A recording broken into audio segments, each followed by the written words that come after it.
అందరికీ నమస్కారం. సో ఇక్కడికి వచ్చినటువంటి మీడియా మిత్రులకి తర్వాత పోలీస్ సిబ్బందికి అందరికీ నమస్కారం. మీ అందరికీ తెలుసు, మనకు వేదాయపాలెం పోలీస్ స్టేషన్ లిమిట్స్లో 6th మనకు ఒక మర్డర్ కేసు ఒకటి రిపోర్ట్ అయింది. గొల్లపల్లి చిన్నయ్య అని చెప్పేసి ఇతన్ని నేటివ్ ప్లేస్ వచ్చి ఉదయగిరి మండలము. ఇక్కడ ఎవరైతే మనకు డిసీజ్డ్ ఉన్నాడో మనకు వెటర్నరీ అసిస్టెంట్గా చేస్తూ ఈ లోన్స్ అంటే ప్రభుత్వ ఉద్యోగులకు లోన్ ఇప్పిస్తూ ఫైనాన్స్ చేస్తూ ఉండేవాడు. ఇప్పుడు ఎవరైతే మనకు మీ అందరికీ తెలుసు 6th జరిగింది. ఆల్మోస్ట్ నిన్నటి వరకు మనకి ఇది కేసు డిటెక్షన్ కోసం చాలామంది ఆఫీసర్స్ అందరూ డే అండ్ నైట్ వర్క్ చేశారు. సో ఈవెన్ మీడియా కూడా మాకు చాలా సపోర్ట్ చేసింది ఈ విషయంలో. మనకు ఫైనల్గా ఇప్పుడు ఎవరైతే ఫ్రెండ్ ఎవరైతే ఉన్నాడో శ్రీనివాసులో సరస్వతి వెంకటేశ్వర్లు అనే అతను ఆ రోజు నైట్ ఎవరైతే అతనితో పాటు బిల్డింగ్లో ఉన్నాడు హౌస్లో, సో అతనే మనకు ఈ హత్య చేశాడని చెప్పేసి అతను కన్ఫెస్ చేయడం జరిగింది. దీనికి మెయిన్ రీజన్ ఏంటంటే ఇప్పుడు ఎవరైతే మనకు డిసీజ్డ్ ఈ ఫైనాన్స్ చేయడము, తర్వాత లోన్లు ఇప్పించడం, ఇట్లాంటి వాటిలో మన ఈ టీచర్కి కూడా సో ఆ లోన్స్ ఇప్పించడం, తర్వాత ఇతని ద్వారా వేరే వాళ్ళకి షూరిటీలు పెట్టించి ఎప్పుడైతే ఈ షూరిటీలు ఇవన్నీ పెట్టించి తర్వాత ఇవన్నీ చేసిన తర్వాత ఈ ఈఎంఐస్ విషయంలో ఎవరైతే ఇతను షూరిటీస్ పెట్టాడో టీచరు, వాళ్ళు సరిగా కట్టనప్పుడు ఇతను అడిగితే ఇతను హ్యూమిలియేషన్గా మాట్లాడడము, సో ఇవన్నిటినీ సో డే బై డే ఇతనిలో ఒక కైండ్ ఆఫ్ అతని మీద హ్యాట్రేడ్ అయితే ఉంది. బట్ ఏంటంటే ఆల్రెడీ ఇతను క్లచెస్లో ఉండడము, సో లోన్స్ అవన్నీ తీసుకొని ఉండడం వల్ల ఏంటంటే అది ఎప్పుడు తను ఎక్స్ప్రెస్ చేయలేదు. ఆ రోజు నైట్ ఏదైతే మనకు మర్డర్ చేసిన ముందు రోజు అంటే 5th నైట్ అరౌండ్ 10 o'clock నుంచి వీళ్ళిద్దరి మధ్య ఈ ఫైనాన్షియల్ దానికి సంబంధించి కొద్దిగా గొడవ జరిగింది.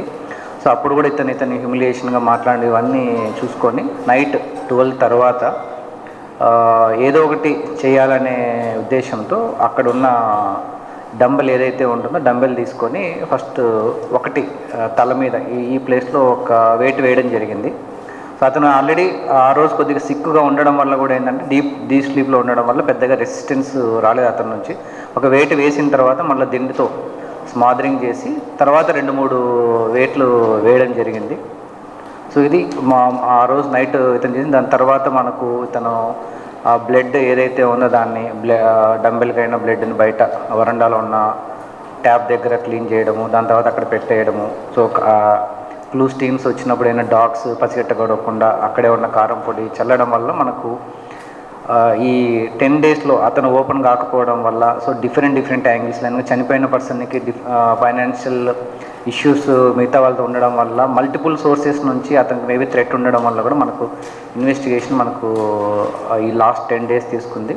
బట్ ఫైనల్గా టీమ్స్ అన్నీ కొద్దిగా హార్డ్ వర్క్ చేయడం, ఒక్కొక్క దాన్ని ఎలిమినేట్ చేసుకుంటూ రావడం వల్ల నిన్న మనకు అతను బ్రేక్ కావడం జరిగింది, తనే చేశాడని చెప్పేసి. సో మొత్తానికి ఇది ఏదైతే ఈ నెల్లూరులో ఎస్పెషల్లీ మర్డర్ జరిగిన తర్వాత ఏంటంటే కొద్దిగా కంటిన్యూస్గా జరిగినప్పుడు కూడా మర్డర్స్ ఏంటంటే ఒక కైండ్ ఆఫ్ ఇదొకటి వచ్చిందన్నమాట, ఎందుకు కంటిన్యూస్గా జరుగుతున్నాయని చెప్పేసి. సో మాకు కూడా ఏంటంటే ఇదేమన్నా హైడ్ ఏమన్నా అసాసినేషన్ ద్వారా జరిగిందన్న ఒక కోణంలో కూడా మేము చేయడం జరిగింది. మొత్తానికి సో లోపల ఉన్న పర్సనే ఫైనాన్షియల్ రీజన్స్ వల్ల ముందు నుంచి అతను పెట్టుకున్న కక్ష వల్ల ఈ మర్డర్ చేయడం జరిగింది. సో టీమ్స్ అన్నీ చాలా ఎఫర్ట్స్ పెట్టే లాస్ట్ 10 days నుంచి కంటిన్యూస్గా అన్ని సోర్సెస్ ఎవరైతే చేసిండొచ్చు అన్ని ప్రతి ఒక్కటి డీటెయిల్డ్గా వెళ్ళి చేసిన కేసు. ఇది చాలా ప్రెస్టీజియస్గా తీసుకొని మరీ చేయడం జరిగింది. So once again Nellore police కానీ టీం కానీ ఏదైతే మనకు ఈ మర్డర్ ఉందో వాళ్ళు చాలా చాకచక్యంగా చేయడం జరిగింది. సో ఇదే ప్రెస్ మీట్లో నేను మీడియాకు కూడా థ్యాంక్స్ చెప్పాలి. ఎందుకంటే ఇంత జరిగినా లాస్ట్ 10 days నుంచి ఏ రోజు కూడా ఎవరు నెగిటివ్గా ఏది రాయలేదు మీడియా వాళ్ళు ఎవరు. అంటే జరుగుతూ ఉంది ఇంకా పట్టుకోలేదు ఏంటి నెల్లూరు మళ్ళా మర్డర్స్ ఇదంతా ఎక్కడే రాయకోకున్నట్టుగా మాకు ఫ్రీడమ్ ఇచ్చేసి మామూలుగా టెలివిజన్ మీడియా కావచ్చు ఎక్కడ నెగిటివ్ ఇవి వీడియోస్ కానీ తర్వాత న్యూస్ పేపర్స్లో కానీ రాయకోకున్నట్టు మాకు ఫుల్ ఫ్రీడమ్ ఇవ్వడం వల్ల 10 days కూడా మేము కష్టపడి చేసాం. సో ఎక్కడ ఎవరికి ఎలాంటి నేను కూడా పర్సనల్గా వెళ్ళి సీన్ కూడా విజిట్ చేయడం జరిగింది. సో ఏదైనా కూడా మన దృష్టిలో వచ్చినదైతే కంపల్సరీగా మీడియా వాళ్ళ సపోర్ట్ ఎప్పుడు మాకు ఉండాలి. ఎందుకంటే మీకు తెలిసిన ఇన్ఫర్మేషన్ మాకు ఇవ్వాలి, మాకు తెలిసిన ఏదన్నా కూడా మేము మీకు ఎప్పుడు సపోర్టివ్గా ఉంటాం. సో వన్స్ అగైన్ మీడియాకు కూడా నా సైడ్ నుంచి థ్యాంక్స్.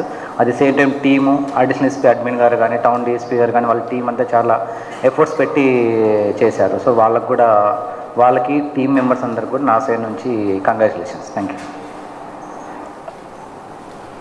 10 days నుంచి గమనిస్తే సో మీరు మామూలుగా ఇస్తే చాలా చేంజెస్ ఉన్నాయి. ఏదర్ మనము డ్రోన్ ద్వారా కానీ, తర్వాత నైట్ టైము హోటల్స్ కానీ ఇట్లాంటివన్నీ కూడా ఆడ్ అవర్స్లో ఇప్పుడు ఓపెన్ అయి ఉండట్లేదు. ఈవెన్ పోలీస్ టీమ్స్ కూడా కంటిన్యూస్గా మన వెహికల్స్ పెట్టేసుకొని ఎవరైతే యూత్ అనవసరంగా ఆడ్ అవర్స్లో తిరుగుతున్న వాళ్ళని కూడా మనము స్టేషన్ పిలిపించేసి వాళ్ళ పేరెంట్స్ని పిలిపించి మరి మనం కౌన్సిలింగ్ కూడా ఇస్తున్నాం. సో లాస్ట్ కొన్ని రోజులు అంటే కొన్ని ఇన్సిడెంట్స్ ఎలా ఉంటాయంటే మీకు లాస్ట్ టైం కూడా చెప్పాను. సో మర్డర్స్ అనేది మనం ఒక అనాలిసిస్ చేసుకోవాలి. ఇప్పుడు ఇది కూడా మన రీసెంట్గా ఇప్పుడు వేదాయపాలంది కూడా మేము కూడా అనుకోవడం ఏంటంటే ఇది ఒక మరీ ఏదైనా హైరైడ్ ఏమన్నా జరిగిందా ఏంటి మన ఏదైనా అది ఉన్నా అనుకున్నాం. బట్ స్టిల్ ఇప్పుడు చూస్తే మనకు అది లోపల ఉన్న పర్సనే చేయడం జరిగింది. బట్ మీరు ఏదైతే అన్నారో దానికి సంబంధించి కూడా క్రైమ్ సంబంధించి కూడా మేము వర్కౌట్ చేస్తున్నాం. కమింగ్ డేస్లో ఇంకా కొద్దిగా చేంజెస్ కనిపిస్తాయి.